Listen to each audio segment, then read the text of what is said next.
Okay, so what is happening right now between Iran and Israel? Well, in just the last 24 hours, this whole conflict has just exploded. We're talking about a massive escalation, pushing the entire region into a super dangerous new phase. Let's break this down. For the first time in this entire conflict, a word that was always kind of off limits, almost unthinkable, is now right at the center of the conversation. And that word is nuclear. Until just now, this was seen as a super extreme, way out there possibility. But what's happened recently has thrown that idea right out the window. The nuclear option is now squarely on the table, and that changes everything about this war. And that right there brings us to the terrifying, central question we have to ask in this whole situation. Seriously, just a few days ago, asking this would have sounded like crazy talk, like something out of a movie. But now, it's a real, genuine, strategic question that's being considered. So, what on earth happened to get us here?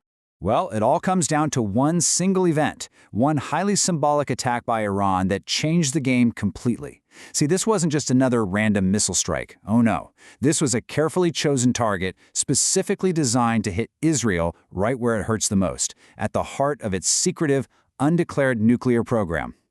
Okay, but here's the really clever and kinda chilling part. Iran didn't actually hit the nuclear facility itself. Nope. Instead, they hit the town of Dimona, the place where all the scientists and workers from that facility live.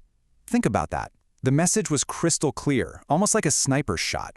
It was Iran saying, hey look, we can get to your most sensitive sites anytime we want. Your safest place?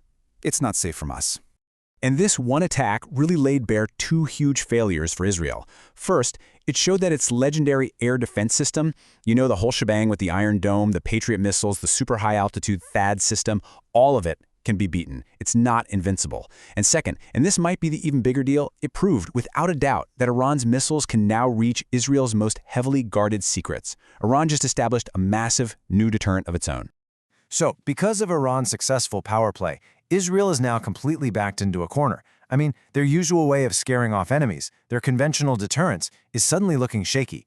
And when that happens, they're forced to look at their playbook and turn to the most extreme, most secretive page. And that brings us to something called the Samson option. So what is that? Well, you might remember the biblical story of Samson, right? The guy who brought the whole temple crashing down on himself and all his enemies. It's named after him for a reason.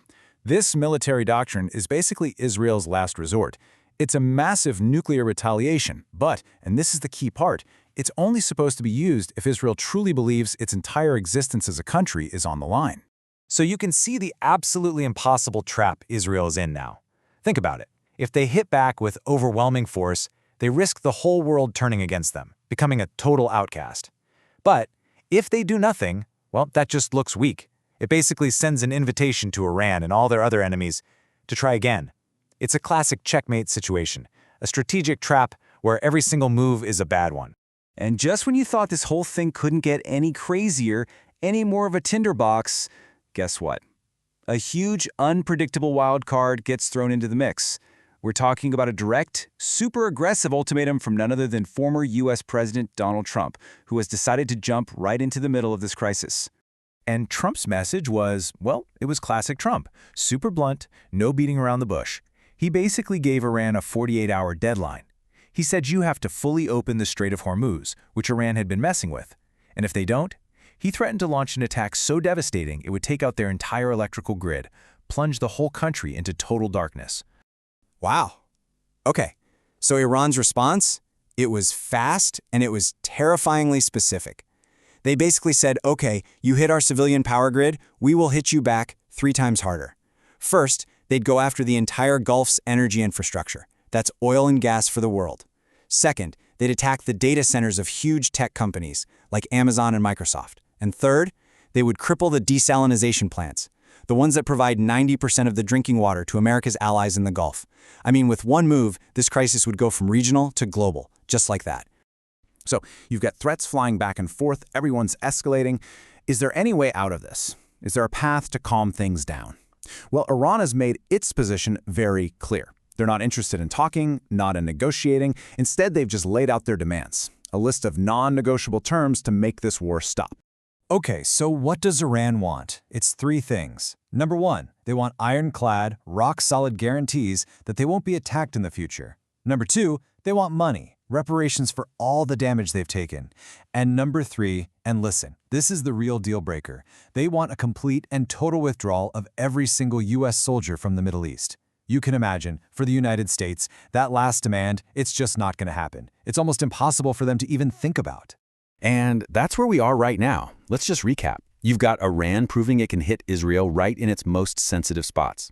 You've got Israel dusting off a terrifying, unthinkable military doctrine. And you've got world leaders throwing around ultimatums that could have massive global consequences. It all leads to one single crucial question. When you have a conflict where every single player is raising the stakes and absolutely no one is willing to back down, where does all this madness end?